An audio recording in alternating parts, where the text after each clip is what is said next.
You put it into the machine gun category, which is what it is. It becomes essentially a machine gun, and nobody's going to be able. It's going to be very hard to get them. So we're writing out bump stocks.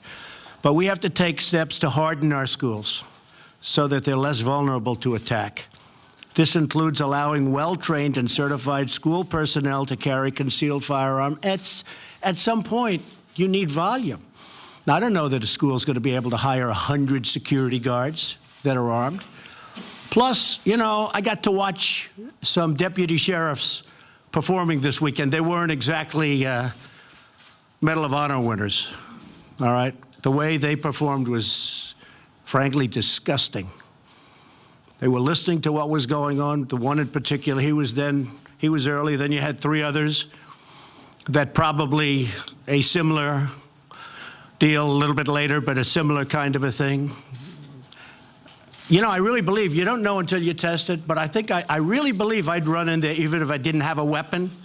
And I think most of the people in this room would have done that too, because I know most of you.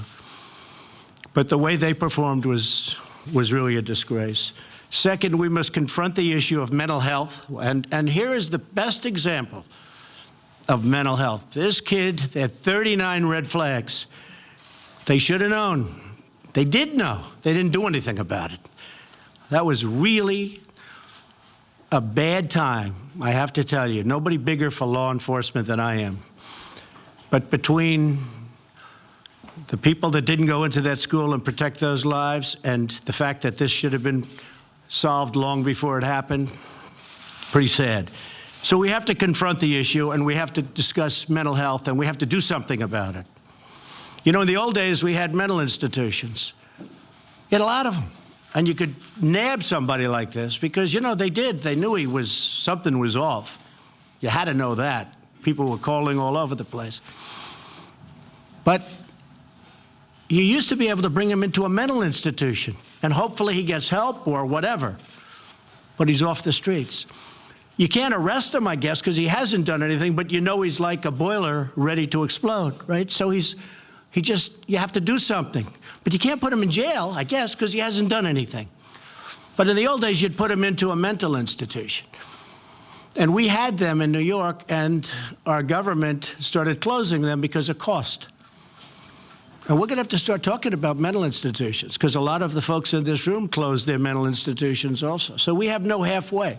We have nothing between a prison and leaving him at his house, which we can't do anymore. So I think you folks have to start thinking about that. Third, we have to improve our early warning response system so that when friends, family, and neighbors do warn the authorities about a violent or dangerous individual, action is taken quickly and decisively. Look, you had the one mother, if you remember, in Connecticut, how horrible that was. She was begging to take her son in and help him do something, anything. He's so dangerous, and nobody really listened to her. And he ended up killing her. And then the rest, you know what happened? It was a horror. But she was begging to do something about her own son. Recently, you had a grandmother that got to see the notes of her grandchild, and she reported him, and they nabbed him. He was ready to go in for a school, it looked like. She reported him. And there, the law enforcement did a very good job. Fourth, we must pursue common sense measures that protect the constitutional rights of law-abiding Americans while keeping guns out of the hands of those who pose a threat to themselves and to others. And fifth, we must strive to create a culture in our country that cherishes life and condemns violence and embraces dignity. Now, with all of that, over the weekend, I cannot believe the press didn't find this out. I can't believe it. I think they're getting a little bit, I could never use the word lazy. You don't want to say that. We don't want to give them any more enthusiasm than they already have. But I can't believe they didn't figure this one. Because I had lunch with Wayne LaPierre, Chris Cox, and David Lehman of the NRA. And I want to tell you, they want to do something. And I said, fellas, we got to do something. It's too long now. We got to do something. And we're going to do very strong background checks. Very strong. We've got to do background checks. If we see a sicko, I don't want him having a gun. And, you know, I know there was a time when anybody could have. I mean, even if they were sick, they were fighting. And I said, fellas, we can't do it anymore. And there's no bigger fan of the Second Amendment than me, and there's no bigger fan of the NRA. And these guys are great patriots. They're great people, and they want to do something. They're going to do something. And they're going to do it, I think, quickly. I think they want to see it.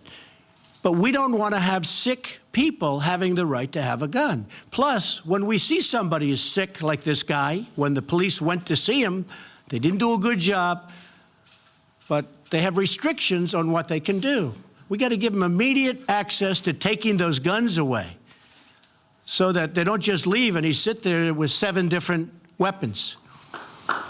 Got to give them immediate access. Don't worry, you're not going to get any. You won't. Don't worry about the NRA. They're on our side. You guys, half of you are so afraid of the NRA. There's nothing to be afraid of.